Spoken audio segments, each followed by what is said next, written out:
Alright guys, so back with another episode 2. And again, as always, I am helping you, that's right, you, the animator at home, on how to make your game animation stand out even further on your demo reel by utilizing the camera. Showing one of our camera techniques, we're going to take a look at wide angle lenses, talking about wide angle perspective lens to help you set up your characters right, but also to give it a more epic approach. On this episode, I thought it would be really cool to take a step back and talk about bosses. No, not the ones you work for, the cooler ones. Level bosses, game bosses. And what's more awesomer than fighting a boss but an epic boss intro?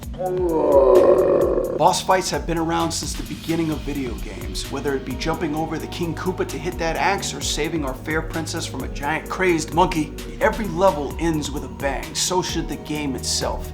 Final bosses and bosses are memorable in that sense. So what better to make an actual boss presence? Showmanship, building up your character, anticipating the challenge by making an epic intro. Suppose you get assigned a project like that. Of course, the animation is considered into account to make it feel big. But what if I told you that the camera can also plus that shot and make it even more bigger? Bigger, badder, better, butter.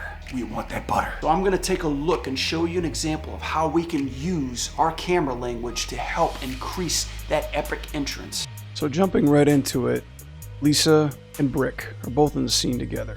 I'm adjusting my camera, normally to the right of Lisa. Important to me to stage this dynamically in order to get that big feel. So just like our first lesson, I'm decreasing the focal length. I'm gonna decrease the focal length fairly around 28. Which is widening our lens, but instead of pushing the camera forward, I'm moving it back.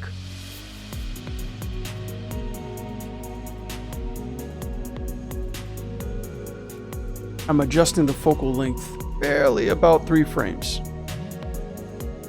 Also tilting the camera up so I can get more of a clear shot of Brick.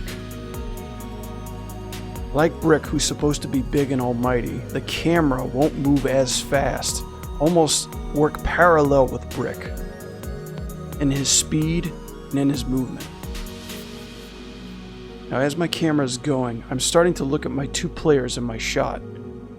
Breaking it down by the rule of thirds, I need to position my characters to an interest point, indicated by these yellow dots.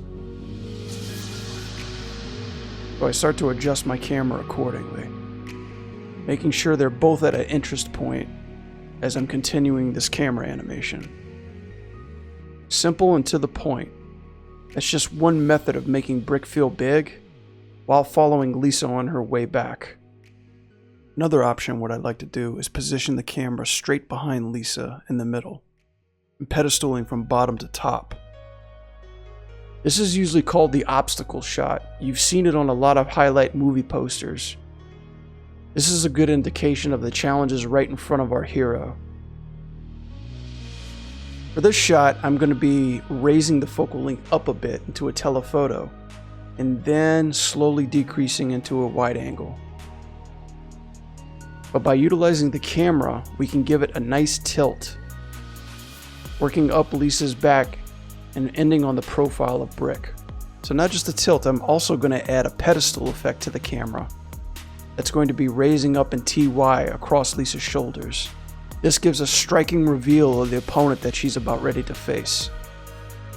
And another little trick that I like to help out is actually taking the world control of Lisa and translating that down in TY. This helps her exit the frame more smoothly and also keeps our attention focused on Brick. Play blasting in real time reveals the size, mass, and obstacle Lisa's about to fight.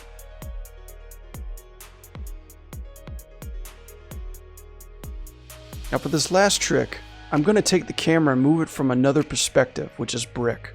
This way we'll utilize the camera on an over-the-shoulder shot of Brick looking down at Lisa. A cool trick that I do use to save some time is actually parent constraining the camera to the cog of Brick. This will allow the camera to follow Brick as he's standing up, towering over Lisa. I'm also adding a few blocks around the scene just to help show the perspective and the distance between Brick and Lisa. And paying attention to my rule of thirds as well, It's hard to determine, but I'm fairly placing Lisa around where the sweet spot is. All the more while being very careful about how I'm positioning Brick and where the outline of his silhouette is covering the screen. It's important to remember that however long the animation takes for the character is how long the camera should move with him. It's a distinct connection between character and camera that really brings out the effect that the viewers and the players will understand. Slow and steady, but makes great use of the wide-angle lens. A small transition that we don't really notice but we feel. That's what's most important.